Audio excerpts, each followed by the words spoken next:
નમસ્કાર વાલા પેન્શનર મિત્રો, નિવૃત્ત કર્મચારી મિત્રો, ભાઈઓ તથા બહેનો, સ્વાગત છે આપ સૌનું આપણી આ યુટ્યુબ ચેનલ ભાવેશ મકવાણા ન્યૂઝમાં।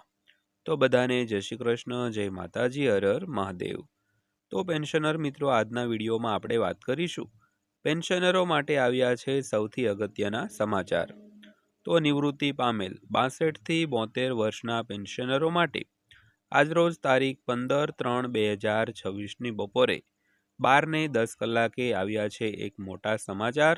તો મિત્રો, શું છે આ મોટા સમાચાર? તો આજના વિડીયોમાં આપણે સંપૂર્ણ વિગતવાર સમજૂતી મેળવવાના છીએ। તો આજનો આ વિડીયો તમે ખાસ કરીને અંત સુધી જોઈ લેજો।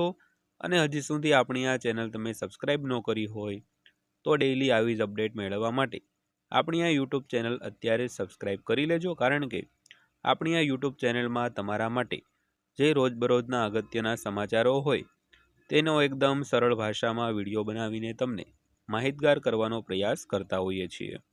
તો આજનો વિડીયો અંત સુધી જોઈ લેજો, એટલે બધી જ માહિતી તમને વ્યવસ્થિત રીતે સમજાઈ જશે અને આપણી આ ચેનલ સબસ્ક્રાઈબ પણ કરી લેજો મિત્રો। તો જોઈએ આજનો આ વિડીયો। તો સૌથી પહેલાં વાત કરીએ તો ડીએમાં વધારો। 12 મિલિયન કર્મચારીઓ હાલમાં નવા પગાર પંચના અમલીકરણની રાહ જોઈ રહ્યા છે। તો તે પહેલાં પણ જાન્યુઆરી 2026 માટેનું મોંઘવારી ભથ્થું કર્મચારીઓ માટે મહત્વપૂર્ણ છે। તો મોંઘવારી ભથ્થામાં અપેક્ષિત વધારો અને અપેક્ષિત પગાર વધારા અંગે અહેવાલો બહાર આવ્યા છે। તો ચાલો મોંઘવારી ભથ્થા સંબંધિત મહત્વપૂર્ણ આંકડાઓનું અન્વેષણ કરીએ મિત્રો।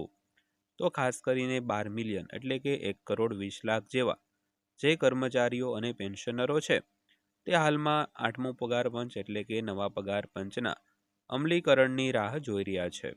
તો તે પહેલાં પણ જાન્યુઆરી 2026 માટેનું જે મોંઘવારી ભથ્થું છે જે વધવાનું છે તે દરેક કર્મચારીઓ અને પેન્શનરો માટે મહત્વપૂર્ણ છે।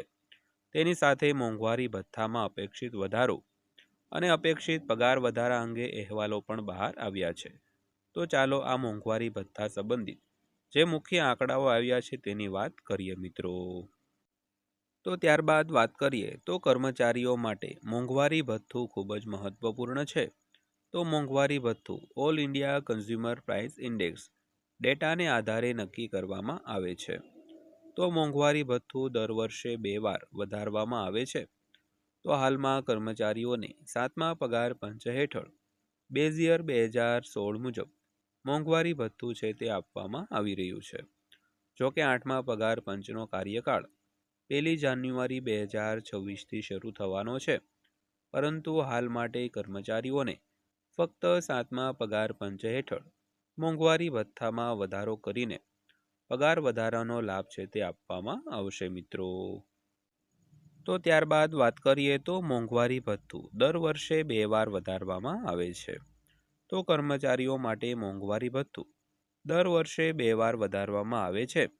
તો પહેલું મોંઘવારી ભથ્થું જાન્યુઆરીથી જૂન સુધી લાગુ પડે છે, જ્યારે બીજું મોંઘવારી ભથ્થું જુલાઈથી ડિસેમ્બર સુધી લાગુ પડે છે। તો દર 10 વર્ષે સરકાર કર્મચારીઓના મૂળ પગાર નક્કી કરવા માટે પગાર પંચની સ્થાપના કરે છે। ત્યારબાદ કર્મચારીઓને દર 6 મહિને મોંઘવારી ભથ્થા મુજબ છે તે પગાર વધારાનો લાભ આપવામાં આવે છે। જોકે કર્મચારીઓ માંગ કરી રહ્યા છે કે દર મહિને તેમાં વધારો કરવામાં આવે અથવા દર 3 મહિને મોંઘવારી ભથ્થામાં વધારો કરવામાં આવે મિત્રો। તો ત્યારબાદ જોઈએ તો પગાર કેટલો વધી શકે છે। તો જો કોઈ કર્મચારીના મોંઘવારી ભથ્થામાં 2% વધારો કરવામાં આવે તો તે 58%થી વધીને 60% થશે। તો મોંઘવારી ભથ્થામાં વધારો કર્મચારીઓના મૂળ પગાર પર આધારિત હોય છે। તો જો કોઈ કર્મચારીનો મૂળ પગાર ₹20,000 છે અને મોંઘવારી ભથ્થામાં 2%નો વધારો કરવામાં આવે છે તો તેમના કુલ પગારમાં દર મહિને ₹400નો વધારો થશે મિત્રો। ત્યારબાદ જોઈએ તો કર્મચારીઓને બાકી રકમ આપવામાં આવશે। તો મોંઘવારી ભથ્થાના કિસ્સામાં સરકાર દ્વારા સામાન્ય રીતે 2 થી 3 મહિના મોડા જાહેર કરવામાં આવે છે। તો જો જાહેરાતમાં વિલંબ થાય છે તો કર્મચારીઓને લાભ પણ મળે છે। તો કર્મચારીઓને વિલંબના દરેક મહિના માટે બાકી રકમ ચૂકવવામાં આવે છે। તો પરિણામે આ વખતે કર્મચારીઓને જાન્યુઆરી અને ફેબ્રુઆરી માટે મોંઘવારી ભથ્થાનું બાકી રકમ મળી શકે છે અને માર્ચના પગાર સાથે મોંઘવારી ભથ્થું વધી શકે છે. તો જો આ મુદ્દે હજુ સુધી કોઈ સત્તાવાર આંકડા જાહેર કરવામાં આવ્યા નથી મિત્રો. તો મિત્રો આ હતી આજની માહિતી, જે દરેક પેન્શનરો માટે ખૂબ જ જાણવા જેવી હતી. માહિતી અંત સુધી જોઈએ તે બદલ આપનો દિલથી આભાર. વિડીયો પસંદ આવ્યો હોય, માહિતી સારી લાગી હોય તો વિડીયોને એક લાઇક કરજો અને આવી જ માહિતીઓ મેળવવા માટે આપણી આ ચેનલ સબસ્ક્રાઈબ કરી લેજો. તો ફરીવાર પાછા મળીશું એક નવા વિડીયો સાથે, નવી માહિતી સાથે.